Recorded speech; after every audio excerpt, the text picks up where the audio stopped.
Saudações, povo Blue. Cristiano por aqui, Chelsea Fan BH. Vamos para mais um pré-jogo. Chelsea entra em campo amanhã. Dessa vez não vai ser de madrugada, não vai ser às 8h30 da manhã. Jogo programado para as 13h30, 1h30 da tarde, contra o Crystal Palace, rodada 31 da Premier League. Vovô blogueiro já tá aí, o Luan também. Eles vão fazer parte da brincadeira aqui. Jonathan, na boa, também tá por aqui. Vamos chamar essa turma aí e vamos começar esse papo, que foi uma semana bem legal. Tudo aí. E o Instagram notificar a turma. Vamos. Salve, povo blogueiro. Salve, Luan. Salve, boa noite. Fala aí, moçada. Tudo bom? O meu som tá bom dessa vez? Tá quebrando o áudio aí. Tá, né? Então, peraí. Deixa eu... Tá cortando o áudio, tá cortando o áudio. Tá cortando, é? Tá ruim? Deu uma melhorada. Beleza. Tá chegando aí o Vladson, já tá aí, o Rodrigueiro e o Palmieri também. Boa. Eu queria... Opa, eu vou estar jantando aí. O dia foi bom Sorvetinho. hoje? Sorvetinho. O dia hoje foi bom na Inglaterra? Foi mais ou menos triste, né? Pela morte do homem lá, do príncipe Philip. Então o pessoal aqui tá meio desanimado. Homenagens para todo lado. Provavelmente vai ter um minuto de silêncio antes dos jogos da Premier League esse final de semana. Certamente vai ter, né? Porque ele era muito influencial nos jogos, gostava muito dos jogos, estava sempre participando das finais da FA Cup e da Carling Cup, entregando os troféus para os jogadores até o final da década de 80, meados de 90, né? Aí quando passou para os netos começaram a fazer isso, mas ele sempre apoiou o futebol, então é uma pessoa muito querida aqui. Eu vi a notícia hoje cedo aí, depois você começou a mandar também. É bem bacana essa coisa dos ingleses aí. E também o pessoal com a idade bem avançada, né, o Damani? O pessoal que vive muito tempo. A média aqui dos idosos aqui é entre 80 e 90 anos. O pessoal que vive bastante. E Luan, você participou aí da outra vez. Aí o Chelsea tomou um pau do West Brom na última rodada. Em meio de semana veio o Champions. Crystal Palace amanhã. E dessa vez o jogo não vai ser de madrugada. Ainda bem, né? Porque a gente vai poder acompanhar de forma melhor até, né? Às vezes acompanhar o jogo 8h30 da manhã do sábado é até complicado. Às vezes a gente já não acorda muito no pique, né? Mas, cara, os últimos jogos do Chelsea foi um pouco preocupante para mim, porque eu não esperava que a gente fosse tomar aquela goleada e passar um certo perrengue contra o Porto, né? Apesar do placar 2-0 e ter sido fora, né? Apesar do campo neutro, foi um jogo que eu achei que a gente correu alguns riscos, mas em contrapartida, eu acho que o Tuchel conseguiu também deixar no eixo, né? Após aquela super derrota que a gente teve, após as brigas que tivemos também.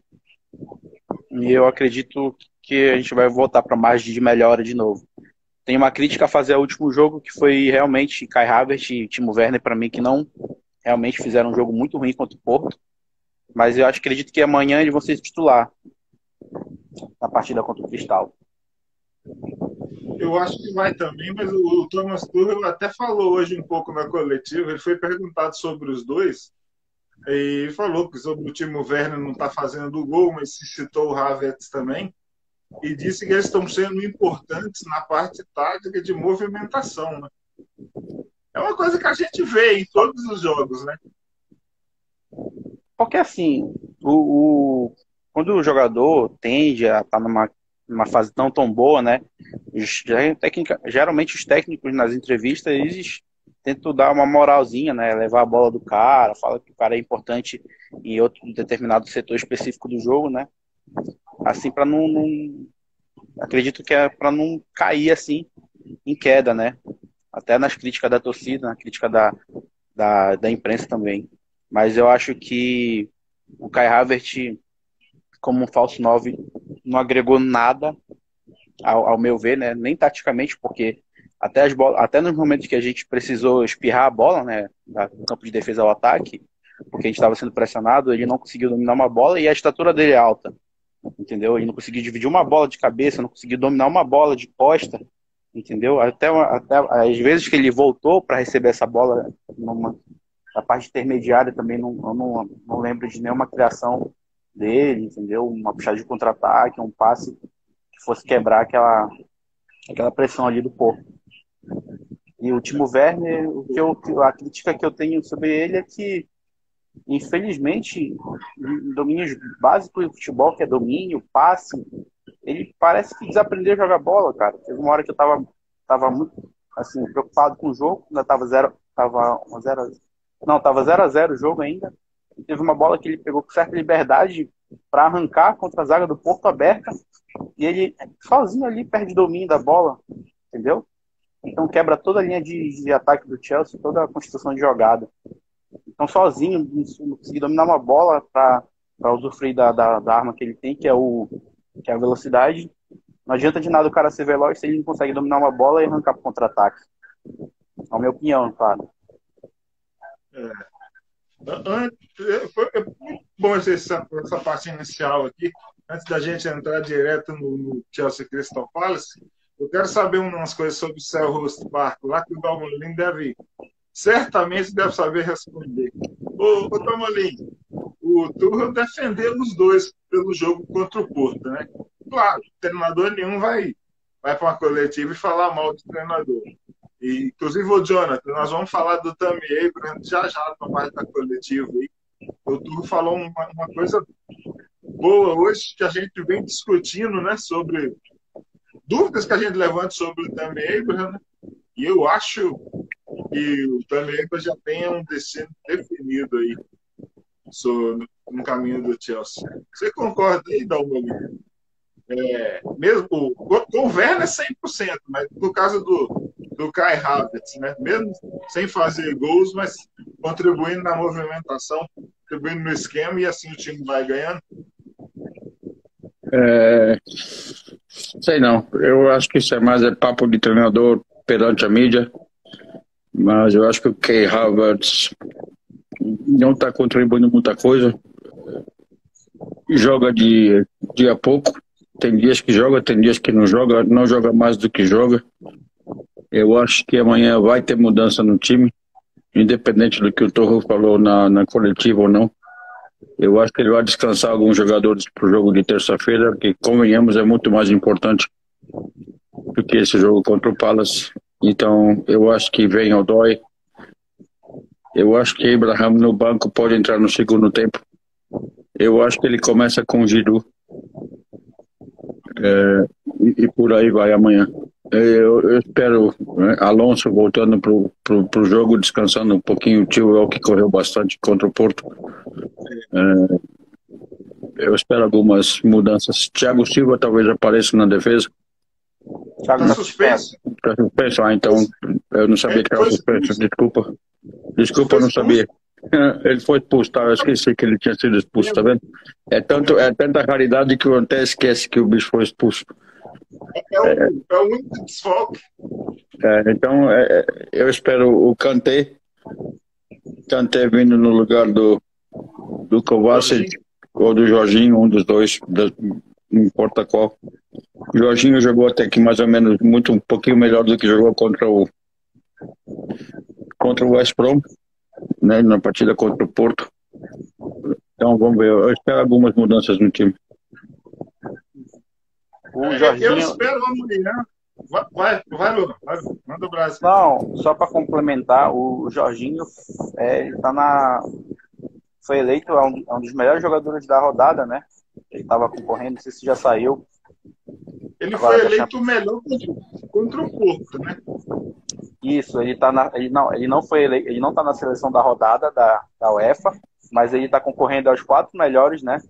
Ele está concorrendo lá com o Mbappé e com os outros que eu esqueci o nome, mas o Jorginho está na lista, né? Só fazendo uma complementação aí no... Eles devem estar vendo outro jogo, porque eu não vi, não. É engraçado isso, né, Dalmolin? Porque a gente assiste um jogo e, de repente, nas coletivas, nas análises, geralmente do treinador, né, da direção, porque outro dia ou depois do jogo, quando a gente vai ler os jornais, tá lá o jogo que a gente assistiu. Mas quando vem a resposta do treinador, é aquela defesa, né? É um jogo totalmente diferente. E ele foi eleito melhor da partida também, só lembrando. Sim. Salve, Gladson. Boa noite, velho. Boa noite, Cris. Boa noite, Dalmolin. Boa noite, rapaziada. Como é que estão? Tudo beleza? Desculpa o atraso aí. Eu esqueci que era para participar hoje. Nós ainda nem começamos a falar de Crystal Palace, só. Aí vai ter coletivo do Tuchel aí. E esse ponto, você gostou da defesa que ele fez do Havertz e do Werner? Da coletiva? Eles não estão fazendo gols, mas estão contribuindo em movimentação e taticamente para o time. Protocolar, né? Estranho seria se não fizesse, né? Quem costuma queimar jogador é o Mourinho, né? Acho que a tratativa do Tuchel com o elenco é outra. Mesmo que eles não estejam entregando 100% o que ele espera, também não acho que ele falaria da boca para fora, né?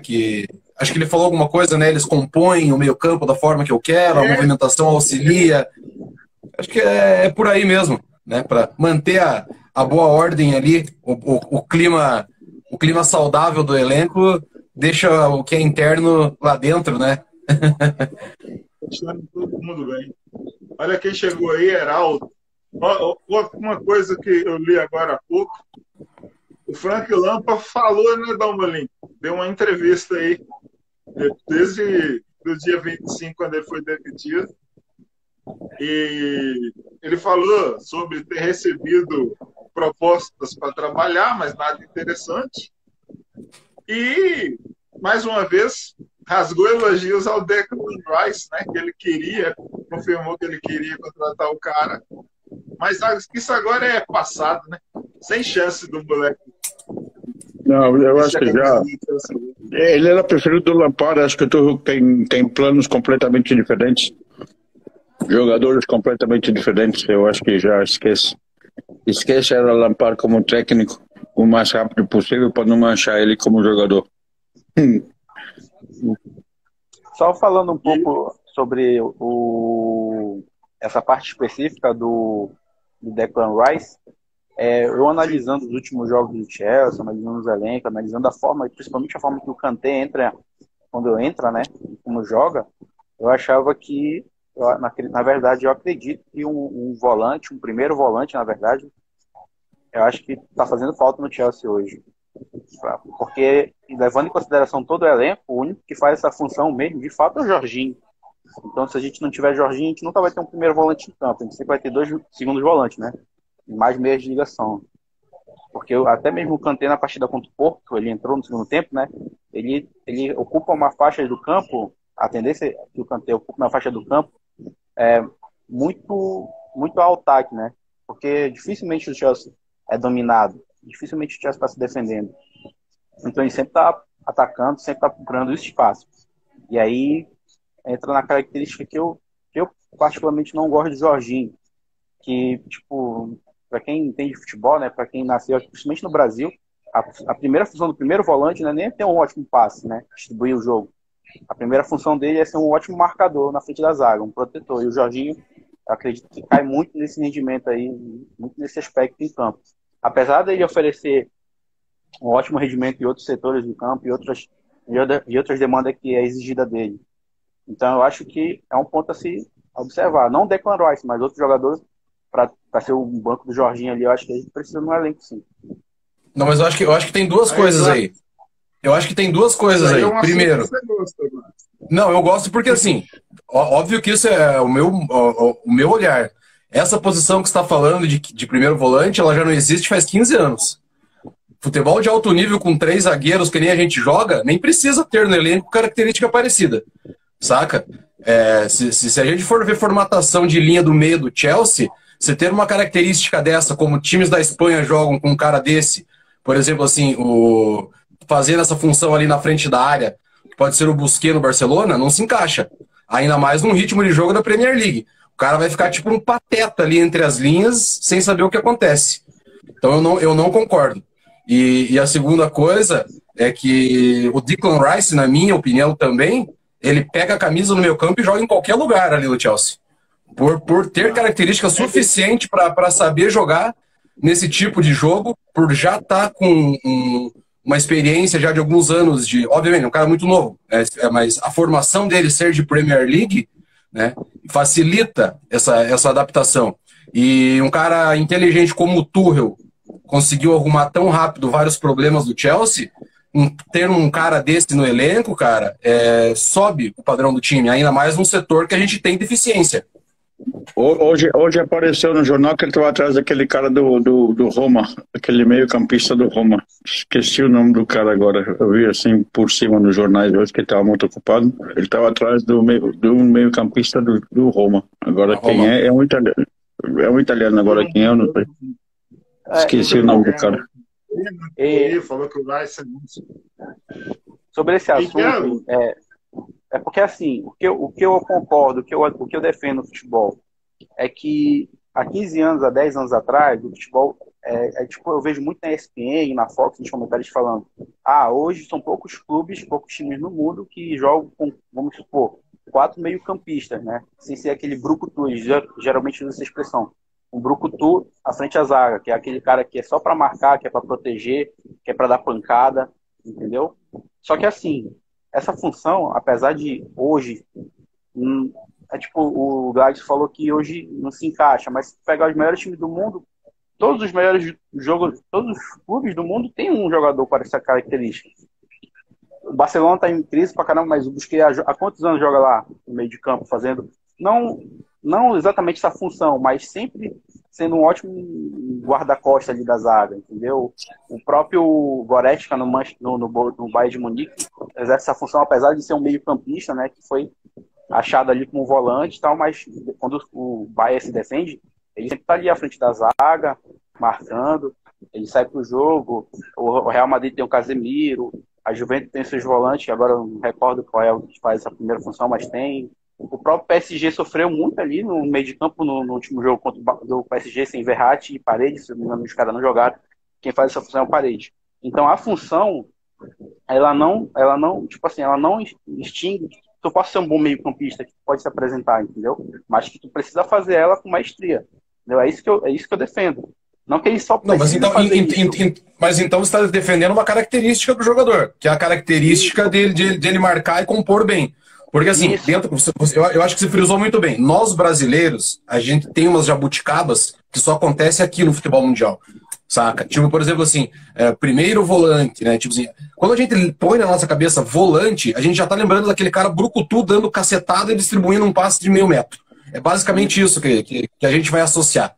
Sempre, né? E um grande erro nosso, assim, também, quando a gente não aprofunda o nosso debate. Teve início dos anos 10, né, quando a Premier ela começa a ter um poderio tático muito maior, alguns comentaristas aqui no Brasil começaram a usar o termo ele é um box-to-box. E aí todo mundo saiu adoidado falando box-to-box, sem fazer a menor ideia do que era essa função.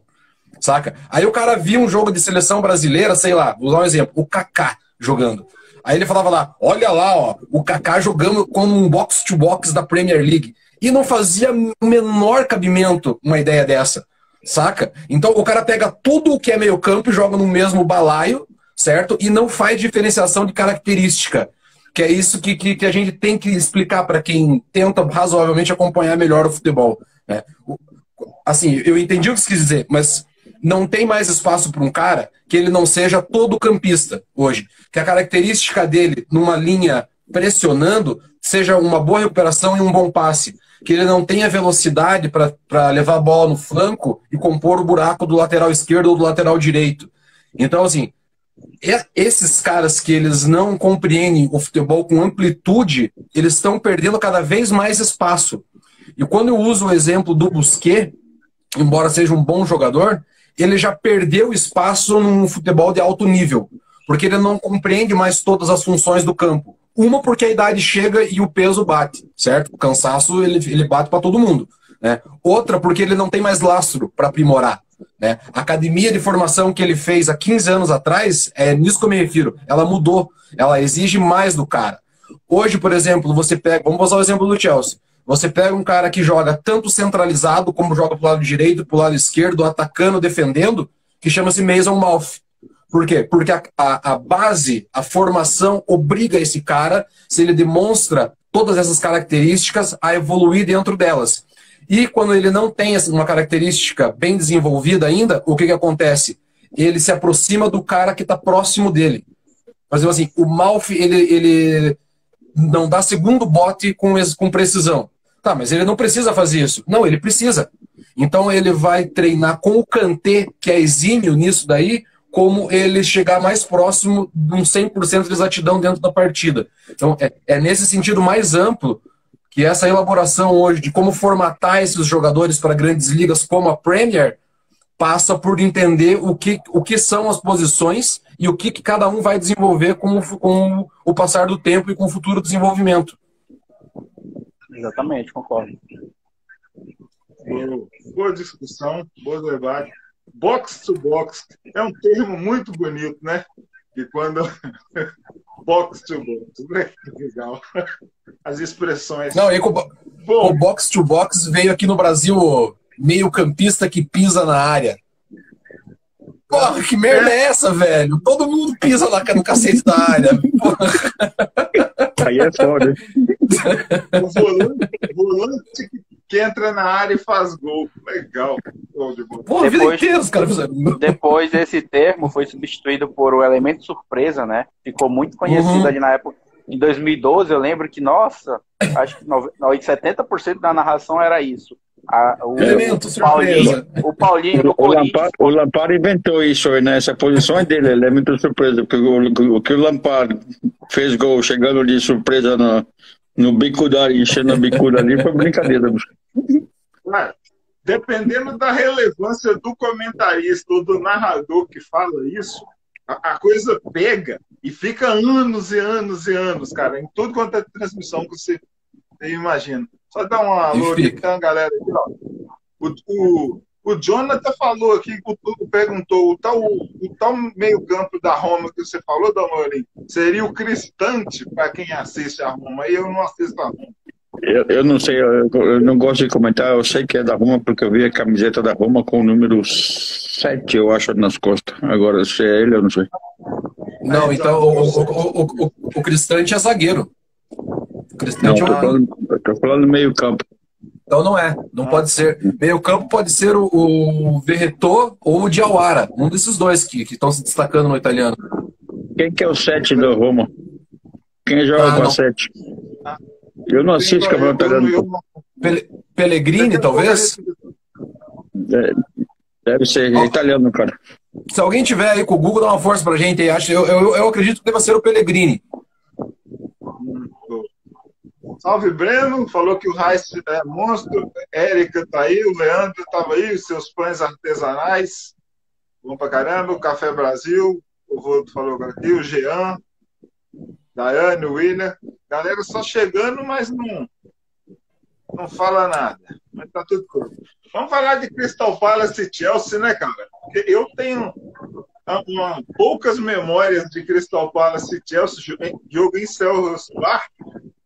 O que não sai da minha cabeça foi o de 2014, um jogo pegado.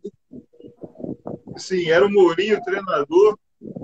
Chelsea perdeu lá de 1-0, gol contra do John Terry no segundo tempo, no início, veio 1-0 para o Crystal Palace. Eu nunca tinha visto o Chelsea perder para o Crystal Palace e os caras seguraram. do Chelsea ali. Rodada 31 e o jogo não vai ser de madrugada, o jogo vai ser às 1h30 da tarde. Coisa boa. Ô Gladys, bom, você foi a Londres, o Dalmolin mora lá. Ô Luan, você já foi a Londres? Deu uma travada, Cris, preciso que você repita, por favor. Ah, tá. O Luan, você já viajou para a Inglaterra? Você já foi a Londres? Não, nunca fui. Não, então beleza. Então, como o Gladson foi lá e ele... acho que é uma região, é um estádio que ele deve gostar também. Eu queria perguntar para o Dalmolin. Você já foi muito lá, né, Dalmolin? Viu muito jogo lá, né? Já uns 10, mais ou menos. Uns 10 jogos?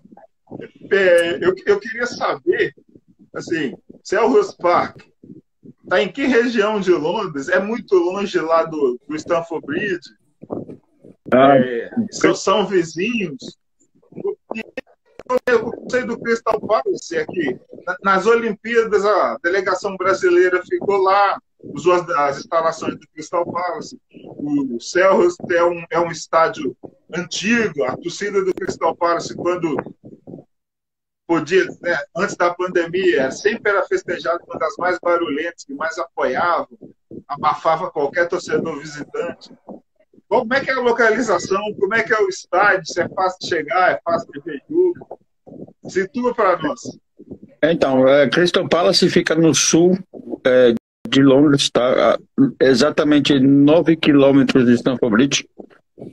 Tá? É muito fácil, você pega o trem Fulham Broadway e vai até a estação de Vitória, onde você pega o trem para a praia de Brighton. E no caminho da praia de Brighton você encontra Crystal Palace. Logo depois, Croydon, que é onde fica o home office, né, que se você tiver problema com imigração, é lá que você vai resolver os seus problemas de passaporte com a rainha da Inglaterra. E também é o lugar que você mais faz o sinal da cruz depois das igrejas, porque você nunca sabe se você vai... Você entra, mas nunca sabe se você vai sair algemado de lá e deportado para o seu país de origem. Então... outra curiosidade também, Crystal Palace fica a 362 pés do nível do mar, fazendo assim o bairro mais alto de Londres. Porque Londres ele é completamente plano, né? O Gladson já esteve aqui, ele sabe que Londres é uma planura só. E Crystal Palace fica um pouquinho mais alto. 362 pés ao nível do mar, 50 quilômetros da praia, fazendo assim a rivalidade deles contra o Brighton muito grande. São os maiores rivais do Crystal Palace, é o Brighton. É uma rivalidade que vem desde a década de 70, 74, 75, se não me engano. Eles jogaram 5 vezes durante o decorrer desse campeonato, tendo 3 empates entre eles. E o último deles foi em Stamford Bridge, numa FA Cup replay, né? E deu um empate de 0-0 também, quer dizer. E em 2013, eu acho, 2013, quando o Palace foi jogar no Amex, lá em Brighton, alguém fez um popozinho ali no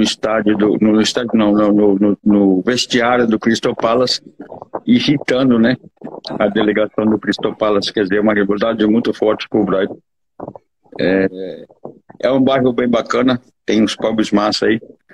E o estádio, para mim, em Londres, é o que mais tem atmosfera do Crystal Palace. É um estádio antigo, é um estádio bem legal. O pessoal fala muito de Craven Cottage, que não sei o que, Selhurst Park. É propriamente. West Ham também, né? É o antigo do West Ham, é o Selhurst Park, o Craven Cottage são estádios assim. Você está bem pertinho, né? Você está super perto do jogador e os caras fazem barulho o tempo inteiro. É uma torcida agitada, é uma torcida legal de ver. Eu lembro a biografia do como que chama aquele jogador, o primeiro jogador negro que jogou pro Chelsea.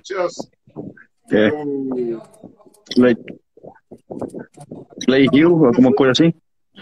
Bom, anyway, eu esqueci o nome dele agora, mas ele quando ele fez o debut pro Chelsea. Canoville. Fugiu o nome. Canoville. Canoville, isso. Quando ele fez o debut, Quando ele fez o debut para o Chelsea, ele jogou contra o Crystal Palace em Selhurst Park. E, então, o Selhurst Park é legal porque os jogadores saem por trás da arquibancada, saem bem embaixo da arquibancada de trás do gol. Ali era o vestiário antigo do Crystal Palace. Então o pessoal começou a vaiar ele, chamar ele disso e daquilo, jogar casca de banana e caceta. Anos 80, né? A atmosfera era outra, hooligans e tudo isso, muito diferente agora. Segunda divisão, então, né? Ele olhou pro Vinnie Jones, né? Falou assim, porra, bicho, essa torcida dos caras é nojenta, hein? Falei assim, não, meu filho. Essa aí é a tua torcida, a torcida dos caras tá do outro lado. Quer dizer, os caras bem em cima do jogador, cara. É uma atmosfera legal. Crystal Palace é bem legal a atmosfera. Eu estava vendo na minha cabeça Tony Cascarino, mas não tem nada a ver. Eu estava pensando, visualizando um cara com outro nome, mas não tem nada a ver. Canoville. Paul Canoville. Paul que estava doente recentemente, né? Apareceu nas redes sociais aí. Mas tá bem agora. Tá recuperado da Covid. Tem, o Dalmolin falou o nome do bairro, que eu ia falar bairro, mas assim, isso é uma discussão bacana, né? O Dalmolin sabe. Porque, na verdade, está em Croydon, né? E Croydon, ele é um borough, que é uma região autônoma, como se fosse uma região metropolitana, certo? Porque o que acontecia? Eu acho que deve dar o quê até o centro ali, Dalmolin, uns 20 km do centro de Londres, no máximo? Mais ou menos, no máximo 20, uns 20 km, nem a 20. Não chega a 20, porque né? 9 de Stamford Bridge, outros 6, por aí uns 15, 16. 15, 16 milhas, 20 quilômetros, vai estar 20 quilômetros. E o bacana é assim, o Selhurst Park é por conta do parque mesmo, numa área verde, tem lá.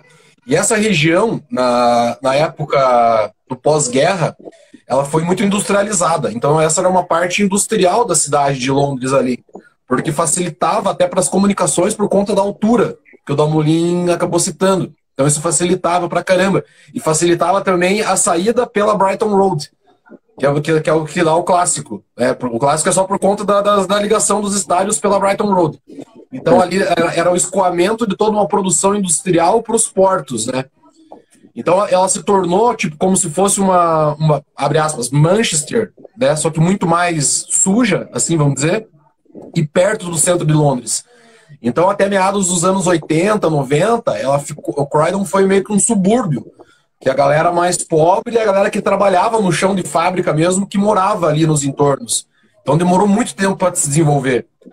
Só que daí quando o Tony Blair assumiu como primeiro-ministro, teve um incentivo de contratos internacionais que as próprias empresas, as novas empresas que estavam abrindo em Croydon, elas queriam dar um feedback positivo para a comunidade de Croydon, saca?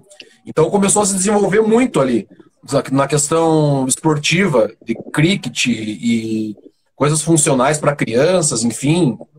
Até porque lá em Selhurst Park, se eu não me engano, é a primeira ou é a segunda instituição de caridade para crianças da Inglaterra. Fica lá. Fica lá por conta dos sindicatos que apoiam. Então é muito mais fácil manter lá em Croydon. E aí começou a ficar um lugar bacana, com muita arte, com desenvolvimento esportivo, com ação social, e agora está um bairro muito da hora. Pelo menos em 2017, quando eu passei ali, já estava tipo mega desenvolvido, super bacana, saca?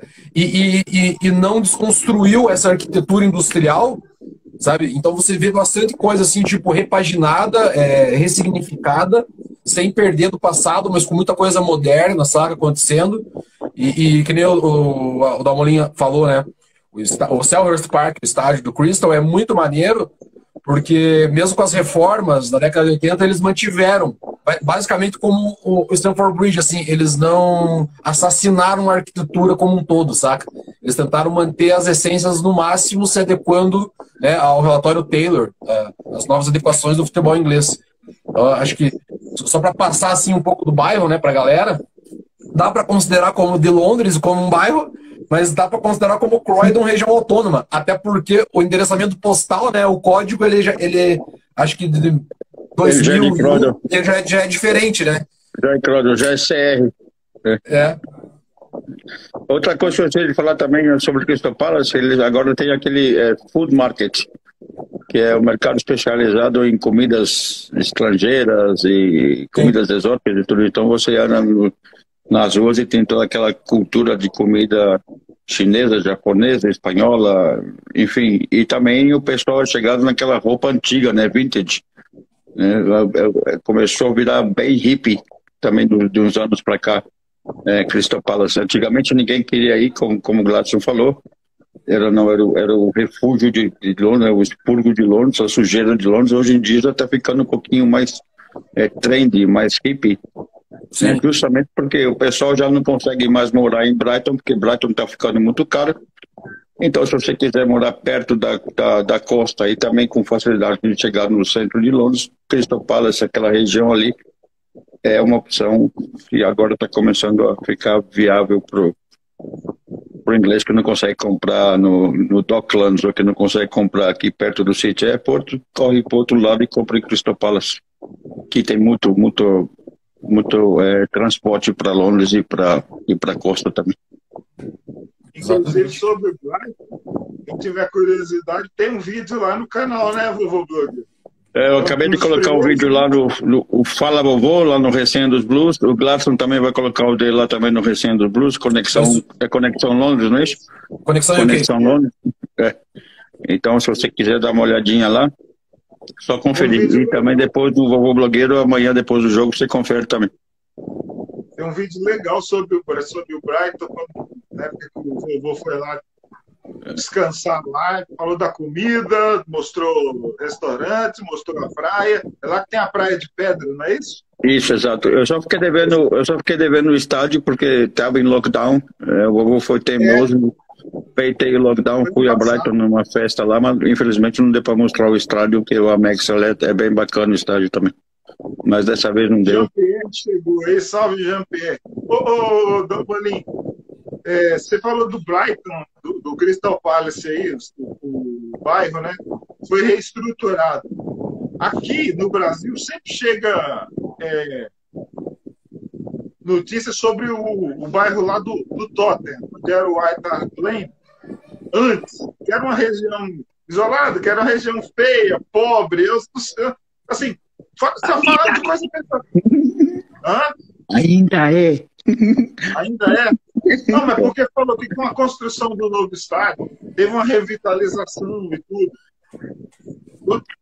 Conversa para boi dormir. Perigosa, de infraestrutura faltando. Até hoje o estádio não mudou nada lá, não.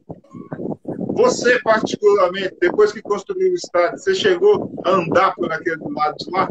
Aquelas ruas, não sei se... A minha esposa é colombiana, então o Gladson vai conhecer bem. A maioria do pessoal de colombiano ou vive em Seven Sisters, que é bem perto do estádio do Tottenham, ou vive em Elephant Castle, que é por outro lado. Então, a comunidade colombiana ou ela está no norte da cidade ou ela está no sul da cidade, no sudoeste da cidade. Então, eu vou muito para Seven Sisters, que é 15, 20 minutos a pé do estádio do Tottenham, então eu conheço muito bem. Minha irmã morou lá 6 anos antes de casar e sair fora da área. E olha, cara, aquela área ali sempre foi perigosa, sempre vai ser perigosa. O pessoal não quer investir, porque é uma das áreas mais perigosas de Londres. Sempre foi. Né?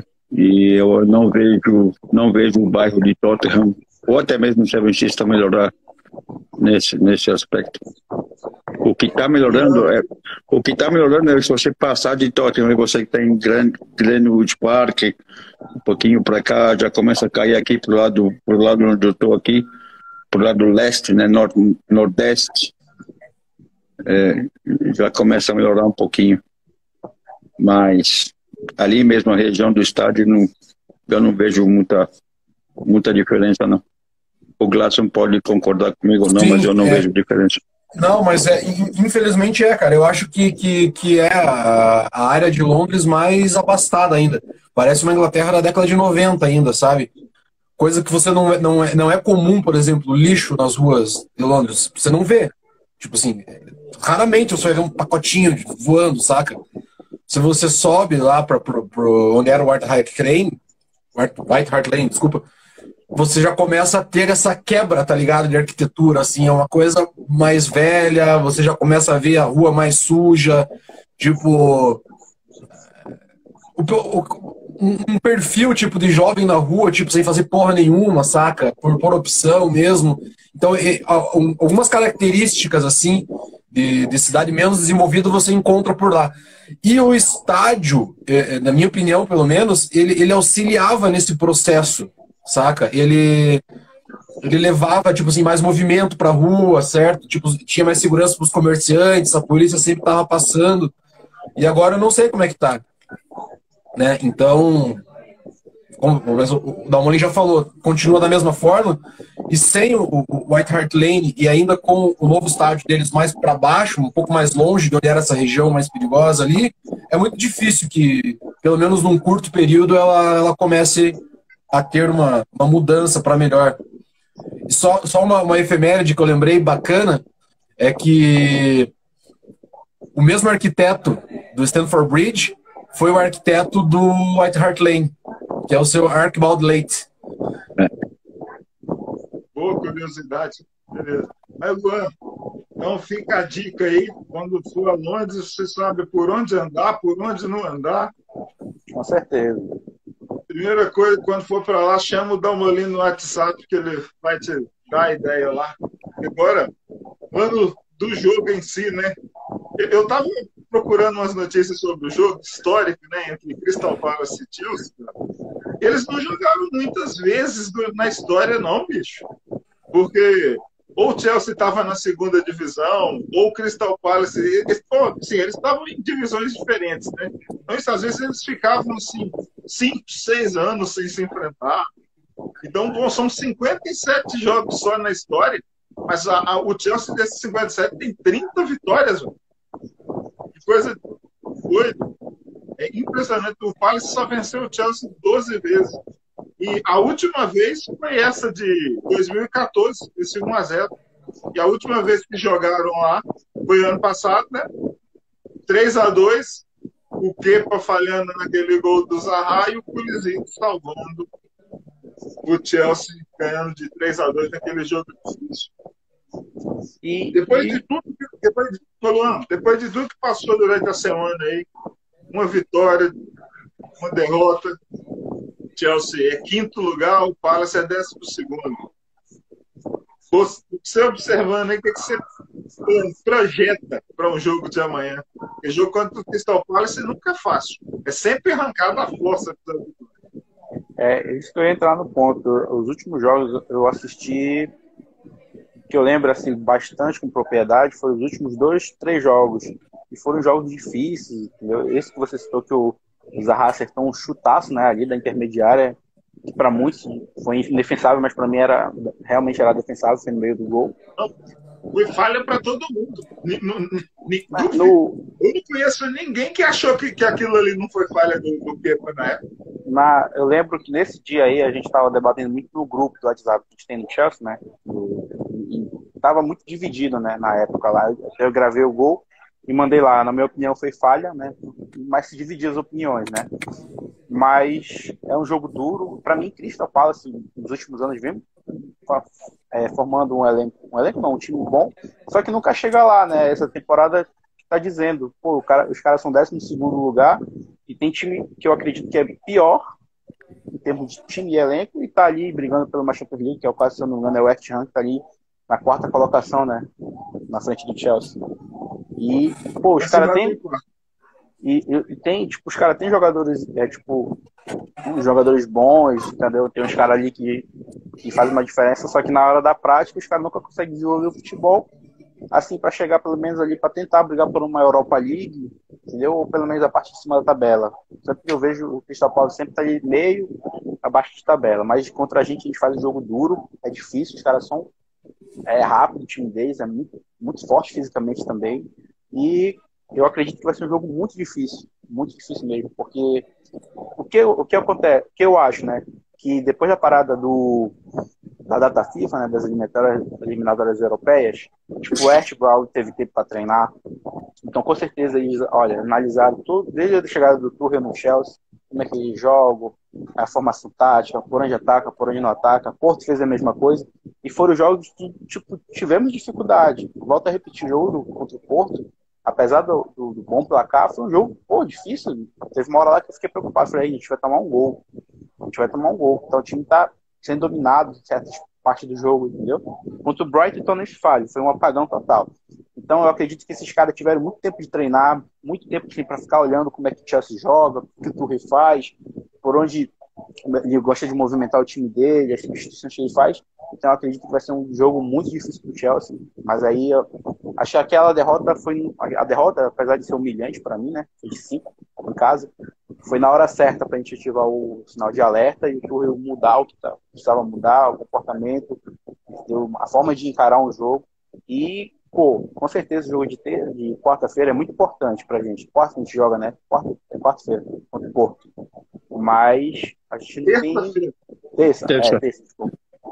Então a gente não tem um caminho muito fácil após o Porto ali na Champions. Vai ser só pedreira. Então, dizer que a gente pode chegar na final, super acredito que a gente pode chegar na final de uma Champions League, mas o caminho que eu acredito que é a obrigação nossa de chegar na próxima UEFA Champions League é pela Premier. Então a gente tem que encarar o jogo amanhã com bastante seriedade e entrar para vencer. É 31ª ou segunda rodada, então é reta final de campeonato. 31ª. É reta final de campeonato, a reta final de campeonato a gente não pode vacilar, não pode perder, não pode empatar, entendeu? Então é a arrancada que a gente precisa dar agora, para pelo menos garantir ali o terceiro, quarto lugar e pelo menos a gente garantir a próxima temporada. Principalmente por causa do investimento que a gente fez, cara. Ô Damolim, você tá achando que você é o único vovô aí de Londres? Que o velhinho do Roy Hodgson parece que o Crystal Palace foi feito para ele, rapaz. Estabilidade que o velhinho tem lá, ele monta aquele time, aquela retranca dele lá. O Crystal Palace, para mim, cara, me lembra muito o Burnley, pela situação do Sandais também. Deixa o treinador lá, porque, bom, não briga por título mesmo, né? Flerta com rebaixamento, mas sempre incomoda os grandes ali, fica ali pelo meio da tabela. É impressionante o Crystal Palace. Carisma puro, o Roy Hodgson. Esperando o quê para o jogo de amanhã, já que não vai ter o Thiago Silva, que é o único desfalque? O Roy Hodgson, caracteristicamente, ele joga bem fechado. Ele monta um time bem fechado, ele monta uma linha de 5 no meio campo, com quatro defensores, 5 no meio campo, só deixando o Zaha na frente. E eu não vejo diferença nenhuma na maneira com que eles vão jogar. Eles vão jogar apertado nos primeiros 20, 30 minutos e a função do Chelsea vai ser quebrar essa linha de defesa e dessa linha de meio campo deles nos primeiros meia hora, tentar ganhar o primeiro tempo, fazer um gol ou dois no primeiro tempo para o Palace abrir um pouquinho no segundo, porque o Palace ele só joga nos 10 minutos finais. O Palace ele tem uma coisa que ele defende por 70 minutos, 75 minutos e ataca os últimos 10, 15. Quer dizer, se tiver 0-0 até lá, a gente vai passar sufoco no final. Mas se a gente conseguir garantir 1 ou 2 golzinhos no primeiro tempo e conseguir controlar o jogo, aí eu acredito que é uma vitória razoavelmente fácil. O que não pode é tomar gol contra eles, porque para quebrar essa linha de defesa deles é complicado. O Roy Hodgson não é nenhuma criança, tem muita experiência no futebol. É um cara astuto taticamente, não é bobo. Sabe a limitação do time dele. Claro que ele não vai jogar no mano a mano com a gente, que eles vão tomar goleado. Não é? Então eles vêm para defender e tentar pegar a gente no contra-ataque. Mas eu acho que o Chelsea tem muito time, tem muito mais time que o Palace e deve ganhar e ganhar relativamente fácil amanhã. Dependendo do time que o Tuchel colocar no campo amanhã, né, também. Porque tem muita gente que não joga junto faz tempo. Então vamos ver. Para mim, o Chelsea vai ganhar de 2-0 com dificuldades. O Gladys, o Crystal Palace ficou uns 3 anos tentando dar uma facada no Chelsea, cobrando 60, 70, 80 milhões no Wilfried Zaha. Esse ano fizemos até uma camisa aí, ó. O Dalmolin tá vestido com ela e não conseguiu tirar o homem de lá. Ele tá lá e tá precisado. O Chelsea alto de baixo, se recuperou, trocou o treinador, mas vai ser aquele jogo chato de novo Não espera, eu não espero muitos gols, não. Suas memórias de Chelsea e Crystal Palace aí, o jogo de amanhã, você espera. Cara, para mim, 2-0 com dificuldade. Eu só fui dando check aqui porque os camaradas falaram praticamente tudo, né? Então vai ficar fácil. eu acho que tem uma característica importante vou falar, né, como se fosse um amigo, mas é com respeito, né? Do seu Hodgson, nosso velhinho camarada. Ele é carismático, né? Parece ser aquele velhinho legal, bom de papear com ele, ouvir história de futebol. Parece aquele Papai Noel de shopping center, né? Todo mundo quer apertar a mão, o cara é gente boa. Não, cara, eu tenho vontade de sentar com ele, tá ligado? Tipo assim, numa mesa, assim, com uma caneca de chá e ficar ouvindo o cara falar, saca? Já pensou o cara num boteco, o cara tomando uma cervejinha e escutando o cara falar sobre futebol no boteco? Que resenha. Maravilhoso seria. Só antes que você falaria, sobre o Hodgson, ele é treinador desde os anos 60, não é, Dom? Por aí, não é? Isso. Tem quase 50 anos de carreira. Ele já teve sucesso lá na década de 70, né? Incomodou muito time grande assim, beleza. E eu achei, bicho, para mim, o período em que eu mais fiquei com dó dele, que eu achei injusto, eu torci para ele. Lembra quando ele foi treinador do Liverpool? Só que ele não durou muito tempo. O time não andou, cara. Acho que é característica, né? Já estava ultrapassado para a época. Então, o time do Liverpool já não era bom. Eles queriam o time para frente, vencedor, mas ele acabou caindo. Naquela época eu torci para ele pelo carisma ali. Eu achava aquele velhinho interessante treinar no time. Era um dos mais velhos na época. Eu gosto dele desde quando ele foi treinador do English Team, né? Ele fez boas campanhas de Copa e de Eurocopa, mas não deu certo. Mas, enfim, uma coisa boa que a gente percebe do Hodgson é que ele sabe como usar o jogador que ele tem. Ele não exige muito mais do que o cara possa entregar. Isso é um fato. Eu acho que está muito alinhado ao perfil de jogo daí do Crystal Palace, né? De ter uma defesa mais sólida e uma saída em contra-ataque. Né? Ele não tenta reinventar a roda ou reinventar a fogueira, saca? E aí dentro desse esquema, se a gente for ver assim, é óbvio que alguém vai se destacar em algum momento. E foi interessante vocês falarem o nome do Zaha. O Zaha, para mim, ele é um cara muito volúvel na carreira dele, saca? É muito alto e muito baixo, a gangorra dele parece que não acertou ainda, já está indo para 27 anos, se eu não me engano, e não deu aquela engrenada assim para você encher a boca e falar, porra, o Zaha seria uma puta contratação, saca? E eu acho que fica claro isso nessa temporada, que o jogador que comanda todas as ações de ataque do time é um menino que foi contratado agora nessa temporada da Championship, que era do QPR, que é o Eze. Esse menino é muito bom de bola. Tipo assim, esse é um cara pra gente ficar de olho futuramente, porque tem transição, é forte, é rápido, aquela questão lá do academia do que o Pierre formou o cara para ser todo campista. E aí ele vai aperfeiçoando as características com o passar do tempo.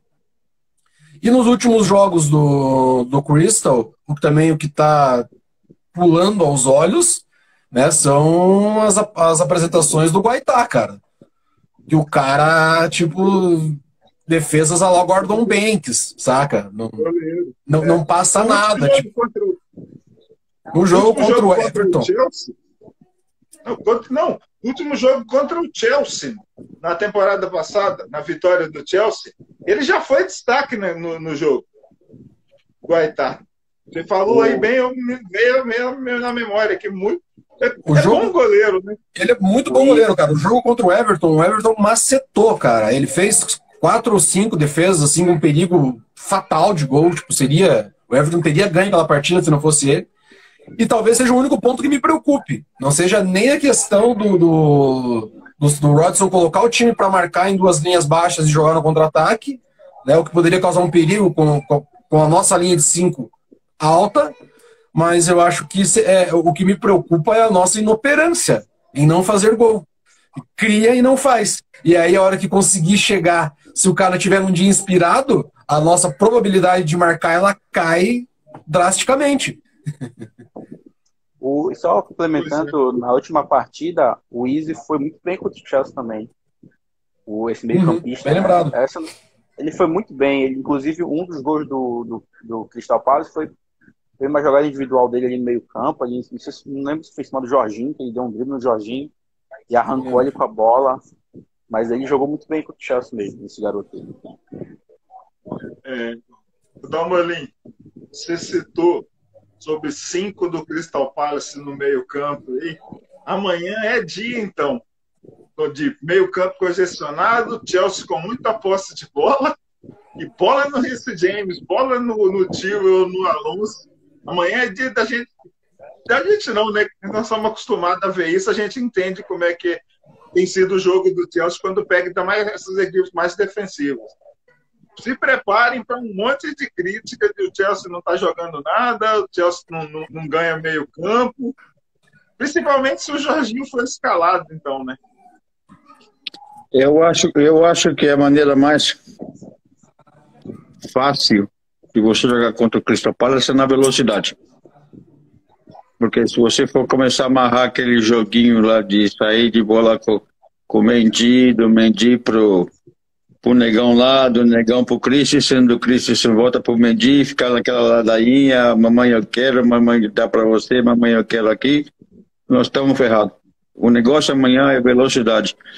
Transição muito mais rápida do que teve contra o Porto, porque o Porto, o time estava quase aqui dormido. O Porto dominou o meio-campo nosso. O Chelsea estava dormindo ali. Graças a Deus a gente conseguiu fazer 2 gols ali para dar uma aliviada. Mas eu acho que o Chelsea vai ter que jogar muito mais rápido, muito mais intenso, para não ficar aquele jogo muito embolado no meio-campo, porque senão vai ser falta atrás de falta, atrás de falta, atrás de falta. O juizinho vai ficar com cãibra na boca de tanto apitar falta. Porque o pessoal do Palace gosta de bater também, eles gostam de chegar junto. Eles não é um time que vai deixar você jogar fácil, não. Eles vão chegar batendo. O Thomas Tuchel citou isso na coletiva dele. O Crystal Palace é um time muito forte, é físico. Eles têm técnica, mas é um time que chega junto mesmo, vai pra porrada. E como ele para o Gladson e para o Luan, aí, olha só, o Dalmolin falou, o jeito de jogar contra o Crystal Palace é velocidade. Então, o Tuchel tem que apostar amanhã. O Timo Werner já é titular, então tem que meter ali o Hudson-Odoi, por exemplo. Eu falei no começo que ele tinha que dar tanto pro Odoi, o jogo perfeito pro Odoi. Mas eu acho que vem de Ziyech. Pois é. Aí se vem o Ziyech, não, por exemplo, não vai ter Pulisic titular, mas explorando um time com velocidade, tem que ter Werner de um lado, Odoi no outro. Aí tá bem, mas aí tem o Ziyech para lançar esses caras. Aí, como é? Vai para todo mundo aí. Deixa eu dar um olhinho fecha, porque já que ele jogou essa peça isca aí, vamos lá. Tirando os 6 da defesa, do Kanté para frente, do meio campo e ataque. Para amanhã, por exemplo, vendo o Chelsea jogando em velocidade contra o Crystal Palace, Luan. Você citou Ziyech aí. Porque assim, a gente, nós como torcedores, a gente gostaria com certeza de ver o Odoi. A gente gosta de um futebol mais ofensivo, um futebol veloz, entendeu? Só que eu acredito que quando o Tuchel veio, ele se preocupou muito em acabar com o problema da temporada passada. Foi o número altíssimo de gols que o sistema todo estava tomando, entre falhas individuais e falhas coletivas. Então ele se preocupou de uma forma a trabalhar aquele elenco para ser um time muito competitivo defensivamente. Entendeu? Tanto que ele joga com 3 zagueiros, dois jogadores à frente da zaga e 2 alas que também têm características de defesa, né? Nós não temos no elenco, por exemplo, um lateral apoiador. Os nossos laterais ou alas, né, são jogadores equilibrados. Eles não são aqueles extremamente agressivos, velocistas, dribladores para chegar ali até a linha de fundo. São aqueles que eles ficam na intermediária ali. apoiando, defendendo. O Tio, eu mesmo, é um que apoia desse lado. Ele é o nosso lateral mais apoiador, só que ele não é aquele lateral que tu vai ver um foguete correndo na ala. Ele vai cair pro meio, entendeu? Ele vai dar um bote, ele vai se preocupar em marcar. Do Marcos Alonso, por exemplo. Exatamente. O Alonso já é agudo, ele já é um ponta mesmo ali, ele pega na lateral ali, vai para cima e cruza na área. Mesmo assim, falta velocidade para ele, apesar dele ser mais ofensivo. Então eu acredito que quando ele escala o time ali na zaga, com os 3 zagueiros, 2 meia e 2 ala, um Aspilicueta pelo lado direito e o Reece James também, que não é um velocista, né? A bola chega no Reece James, ele toca para trás. Muito difícil o Reece James... Tem velocidade e muita força. Pois é, mas ele não tem muito drible. Pois é, então, e fica isso. A bola chega no Reece James, ele volta. Então, a velocidade se perde. Entendeu? E aí ele gosta do Ziyech ali pelo lado direito do campo também. Então, eu acredito que ele vai com o time tradicional. Eu acredito que ele vai com o Giroud, Ziyech e Odoi. Aí, vovô. Aí, ó. Giroud e Odoi, vô. Eu acredito que ele vai entrar com esses 3 na linha de frente. Não faço a menor ideia. Não faço a menor ideia. Depois, cara, se o Tuchel é bom em uma parada, cara, é fuder a escalação de torcedor, tá ligado? Tipo... Nós só jogamos com peça fora na resenha passada, né? Porque o que a gente pensou, nada a ver. Ele colocou outros caras. Eu mandei a mensagem lá, falei, tá vendo aí? O cara é muito maluco. Cara, tomou pressão do corpo, mas eu vejo o Chelsea há 30 e tantos anos, cara, e não acertar um do meio campo pra frente, cara. Não acertar um. Sacou? Tipo, não tem muito. Tem muito pra onde correr. Tem muito pra onde correr. O que é a minha ideia? Eu acho que o que ele vai fazer amanhã? Ele vai fazer basicamente o que qualquer treinador faria, que é o mais inteligente nesse momento. É dar o campo pro Crystal Palace jogar. Atrair eles, deixar que eles venham um pouco mais. E treinar o esquema dessa linha do meio para sair em velocidade. Basicamente, o que o professor Ancelotti fez pelo Everton com eles, foi muito isso, saca? Para não fazer esse conflito de MMA no meio campo ali. É porque a gente perde esse conflito. A escalação dos caras, como vocês já citaram, parece um card de UFC, às vezes. Milivojevic, Chulup, Van Aanholt. Os caras tudo 1,89, 90 quilos, saca? Não dá. Não tem como se bater de frente com isso. E na minha cabeça, eu acho que ele pode fazer isso não só para facilitar a vitória e trazer os 3 pontos, mas é prevendo o jogo de quarta já. Porque a gente é franco atirador na quarta-feira. Tá com o resultado debaixo do braço. O Porto vai ter que sair mais. E saindo mais é aquilo que eu comentei até na resenha dos Blues lá no chat. Eu achava que ia ser 5-1 no agregado. Já não acho. Já acho que vai ser 6-0. Saca? A gente vai tá com o jogo na mão e pode ser testado nesse jogo agora, contra o Crystal Palace isso. Que é um time que tem característica parecida no sentido de não conseguir criar tanto com a bola no pé, mas que vai pegar o bloco e vai tentar ir para cima do Chelsea, mesmo que desordenado. Que é basicamente como o Crystal vem fazendo, né? Alguns jogos equivalentes a outras equipes e conseguindo os pontos para estar ali nessa mid-table obscurity ali, que eles nunca saem. Então eu acho muito difícil a gente ter um revés amanhã. Né? O que vai ter que ter atenção? Vai ter que ter atenção nesses turnovers. Tipo, criou, vai ter que marcar. Tipo, ponto. E se a gente for pensar com a cabeça do Tuchel, daí que sei lá o que ele pensa, que a gente nunca acerta ninguém, né? Como diz o Damolin, eu testaria Giroud, eu testaria Odoi, eu testaria o Ziyech em outra posição, sabe? Tipo, eu faria vários testes amanhã, mas sem quebrar esse esquema da zaga empurrando nossa linha média e fazendo um bloco aguardando o Crystal jogar. Basicamente isso. Então, se o esquema é velocidade, meu amigo, então deixa eu quebrar minha cara aqui, olha só. Mendy, Aspilicueta, Cris e Rudiger, James e Alonso, então. Com a Kanté, Kovacic, Ziyech, Malt, Werner e Odoi, pode ser isso aí? Já Tem que uma querem mais. time veloz? Tem uma mais aí. Tem uma mais na formação. Sobrou um no meio. Tira um aí fora. Põe a bala adormecida para dormir de volta. Mas aí fica pelo time. Tira o Ziyech, então.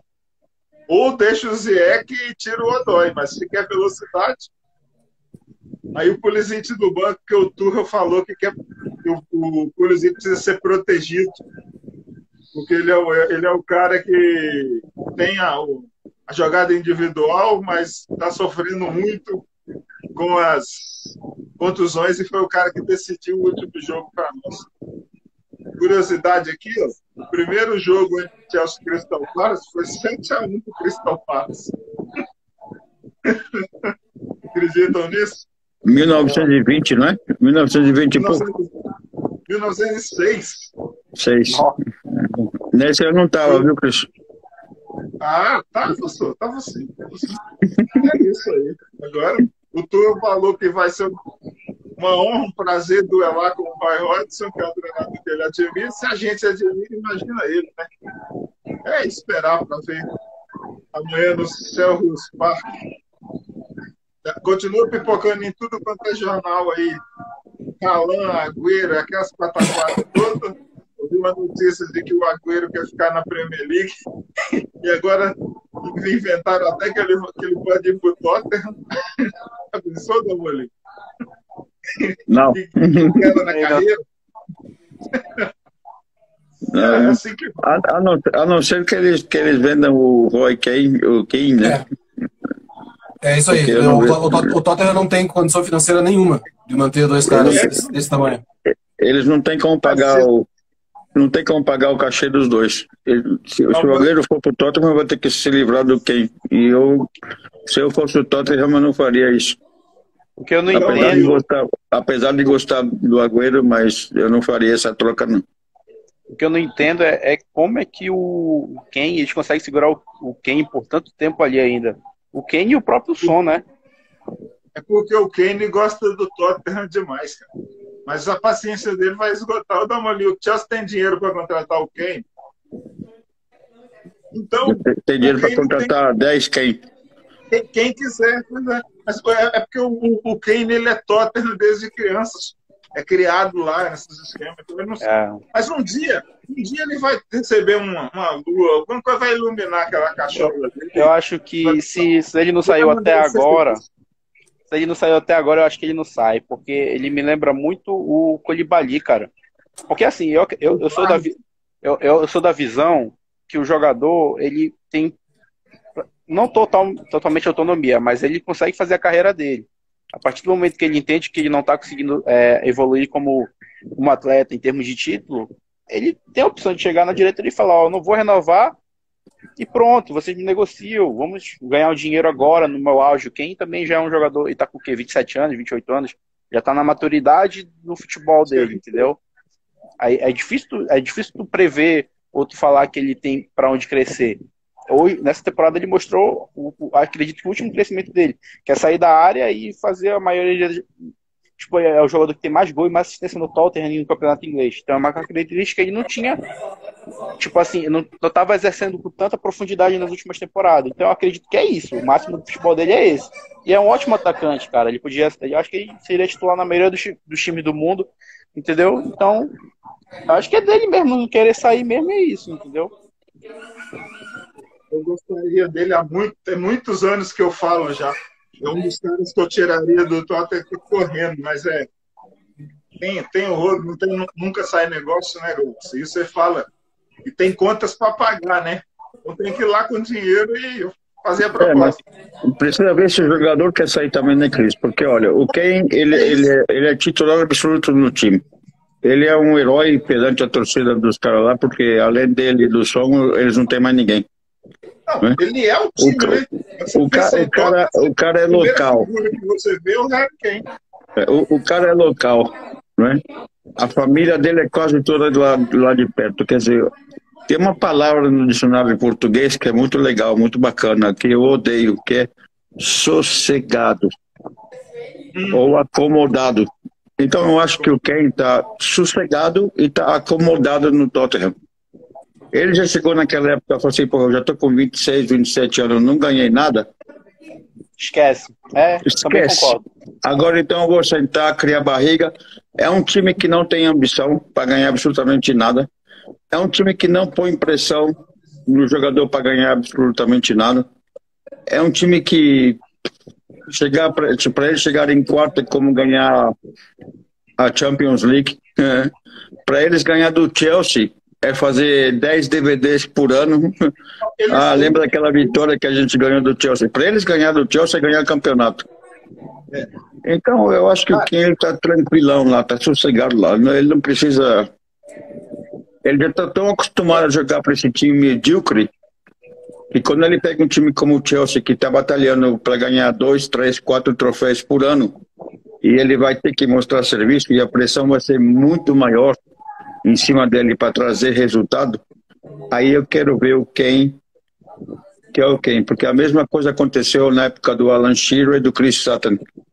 Os dois no Blackburn, quando ganharam o título no Blackburn, né, eram uma máquina junto. O Chris Sutton veio para um time como o Chelsea, que era esperado, né, ganhar alguma coisa todo ano e não fez nada. Quer dizer, tem jogadores que eles se acomodam tanto num time que quando vai para um time maior, Werner na Alemanha, porra, o cara fazia gol até de bunda. Chegar no Chelsea, o cara não consegue fazer não consegue nem acertar a arquibancada, pô. O cara manda fora do estádio. Mas o Werner, ele precisava de 5 chances claras para fazer 1 ou 2 gols. O time, ele tinha por trás dele, na função que ele jogava, era um time de 10 caras jogando em função dele, correndo por ele, lançando a bola nele, entendeu? E é isso que o time gigante não faz isso. É poucos times que jogam em função de um jogador. Falando, o Tottenham joga em cima do Kane. Agora o Chelsea não vai jogar em cima do Kane. O Kane vai ter que buscar a bola. Exatamente. Luan, essa pedra que você cantou sobre o Werner aí, o Gladson falava, ó, desde quando cogitaram contratar ele. Mas O Gladson cantou essa pedra. Dá a sua visão aí sobre esse que estava falando aí do Harry Kane. Depois eu quero perguntar um negócio do Dalmerin, ele que viveu, o cara, é um cara que você é fã também. E ele é uma referência lá do Tottenham. Eu quero só pegar aí pra gente fechar aqui, porque já deu 1 hora e pouco. Boa, estamos indo para os finalmente já. Eu acho que é a última temporada dele de Tottenham. Eu acredito que ele está muito sentado também nessa questão do ídolo mor do elenco, mas um cara que galga mais coisas, ainda mais com o que ele pode entregar num elenco melhor, mesmo estando sossegado, uma hora enche o saco. Saca? E eu acho que essa conversa com a diretoria ele já teve, né? Porque eles tentaram fazer mudanças, só que se borraram inteiro. Não tinham nada que ter mandado o Pochettino embora, não tinham nada que ter contratado Bergwijn e Aurier, um monte de cara caro, sabe? Tipo, para estufar elenco sem fazer análise. Ou seja, eu acho que eles já tiveram essa conversa e eu vejo como 1 temporada, 1,5 no máximo, ele tá fora do Tottenham. Quem for mais rápido, leva.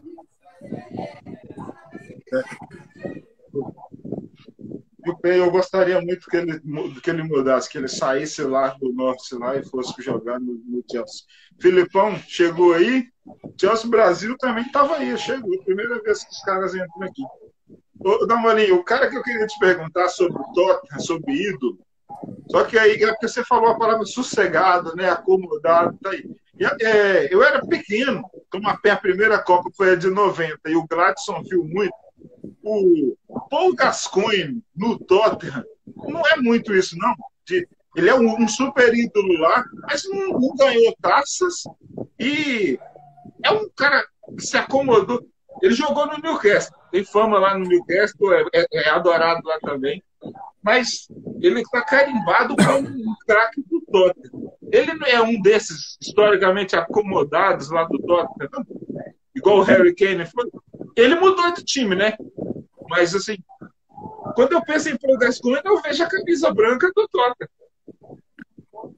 Mas na época, você tem que ver que na época o campeonato inglês era muito mais equilibrado.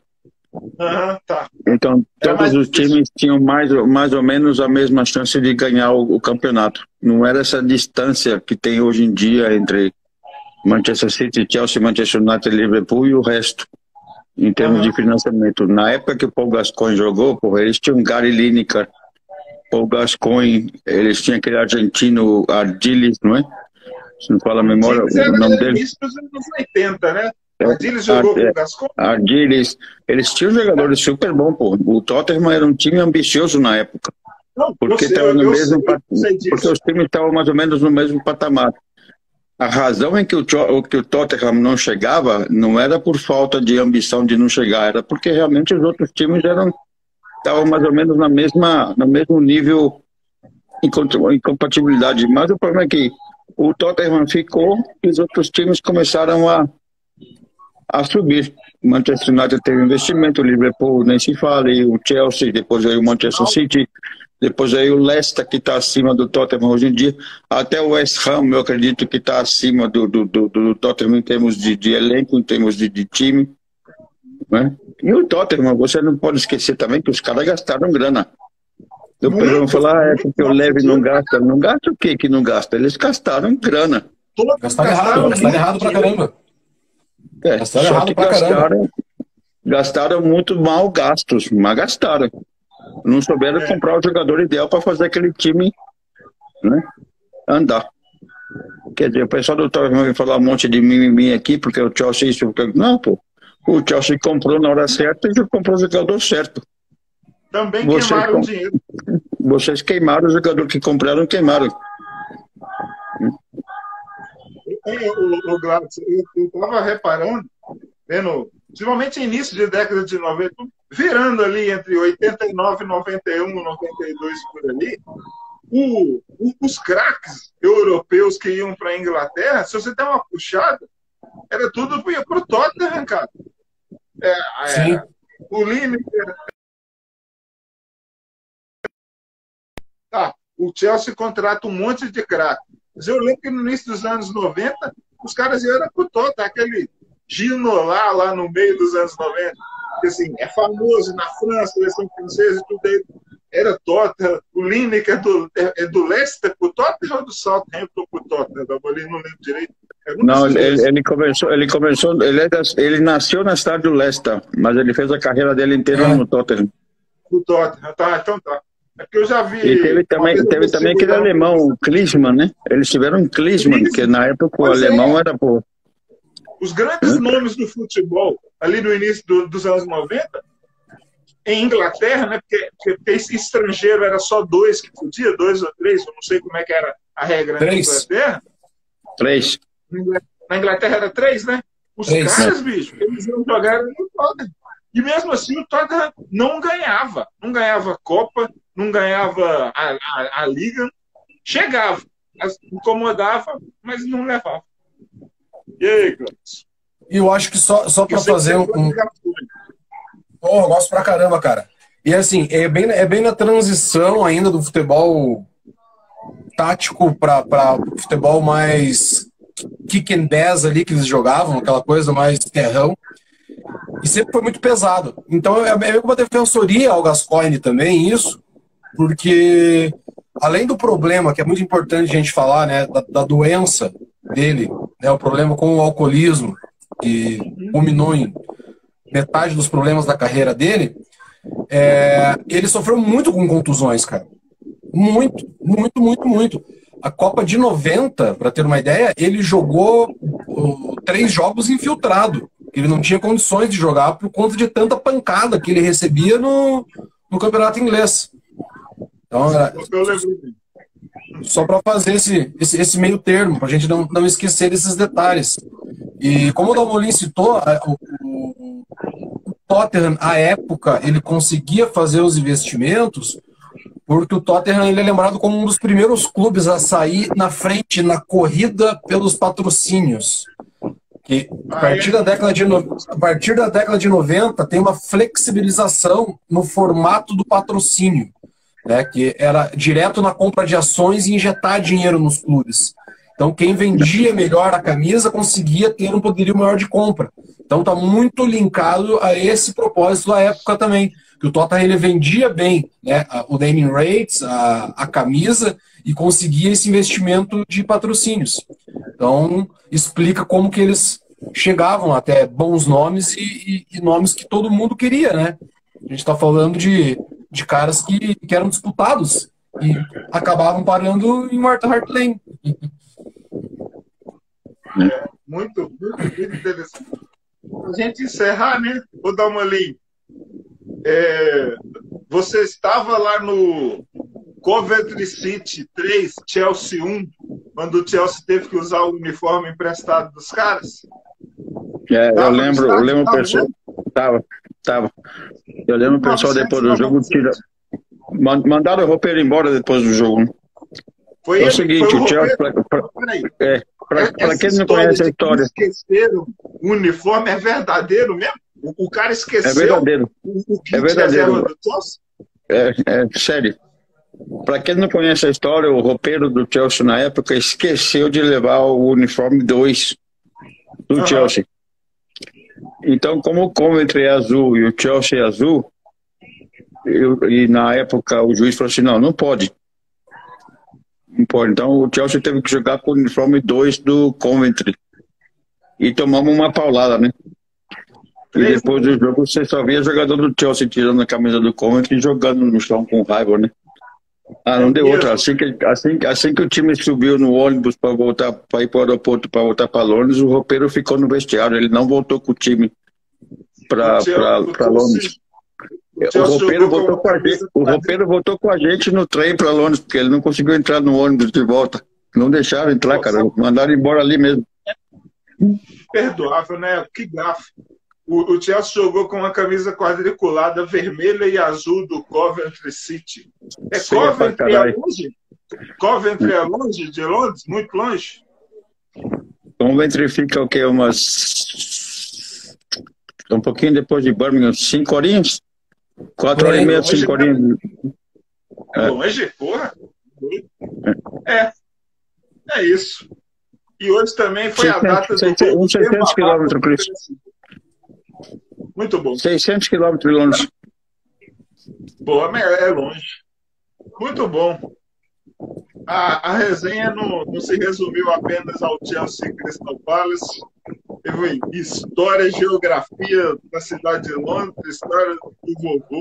Foi um documentário aqui, 1h20. Isso aqui tá parecendo vestibulando. Não. Mas aqui, você não faz ideia do tanto que eu gosto disso, cara. Agora, é uma pena que a galera tem preguiça, né? De acompanhar, de ver, mas a história está aí sendo contada, está registrado. Quem não acompanhar, perdeu. E depois vai cometendo gasto. Amanhã, 2-0 com dificuldade, hein?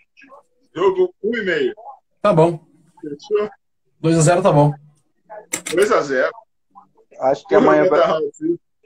Acho que vai ser 2-1 para mim. O Chelsea. Tá bom também. Tá bom também, mano. Certo o placar de novo. Eu fico com o meu placar 3-0. Eu não saio do 3-0. Melhor placar possível. Amanhã, então, já que o Chelsea vai jogar em velocidade, 3-0, 3 gols do Werner, sem conto na conta de alguém lá do Vovô. Você esqueceu de perguntar, ó. Pra mim é Odoi, Giroud e Werner. Opa! Aí você não quer pagar. Então, aqui, ó, sobre o jogo contra o West Brom ainda, mata aquela questão do outro jogador do West Brom que tem ligação com o Chelsea. No jogo do West Brom, teve um garotinho que jogou super bem contra o Chelsea, de nome Furlong. Vocês lembram dele? Furlong. Não, eu não lembro. O cara basicamente pintou e bordou no meio campo lá nosso lá. O pai do Furlong jogou para o Chelsea, Paul Furlong, na década de 90. E ganhou sim. E ganhou uma FA Cup com o Chelsea, e o Dennis Wise, né? O pai dele ganhou uma FA Cup com o Chelsea. Aí tá aí a ligação. Perderam 50 reais, ninguém respondeu no canal. E nenhum dos canais. O vovô tá aqui com o dinheiro cheio, com o bolso cheio da grana, vocês não querem ganhar, problema seu. Todo mundo pensando, Gladys, que era o Gallagher da categoria de base do Chelsea lá. E outra coisa, esses ingleses com essa pronúncia, eu nunca ia saber quem era Furlong, eu ia falar Furlong. É igual, eu estava assistindo o jogo da base aqui, aí eu tô pensando, o Chelsea ganhou de 2-0 do Field. Olha que legal. Aí no final da transmissão, o narrador fala assim, Chelsea 2, Field 0. Eu falei, pronto. Aí eu mandei um recado pro vovô aqui. Como é que pronuncia isso aqui? Nunca mais eu erro. É por isso que eu gosto de saber a pronúncia das coisas. Imagina você querer pronunciar com umas manguaças na cabeça, né? Aí complica. Falasse pra mim, Paul Furlong, beleza. Paul Furlong. Não ia, eu ia acertar e não ia ganhar o dinheiro. Valeu, galera. Obrigado mais uma vez, hein? Só lembrando que semana de Champions, né? Segunda-feira a gente volta à noite para pré-jogo contra o Porto lá. Valeu? Jogo perigoso, hein? Beleza. Vamos que vamos. Vamos passar. Abraço para todo mundo aí. Valeu demais essa resenha, gostei. Amanhã a gente vai se falando vitória do Chelsea. Bandeira azul sempre lá no alto. Valeu. Vamos que valeu, vamos, Luan. caralho. Valeu, vovô. Tchau, tchau. Um abraço, Cláudio. Um abraço, rapaz. Um abraço, Cris. Vamos que vamos. Um abraço. Valeu.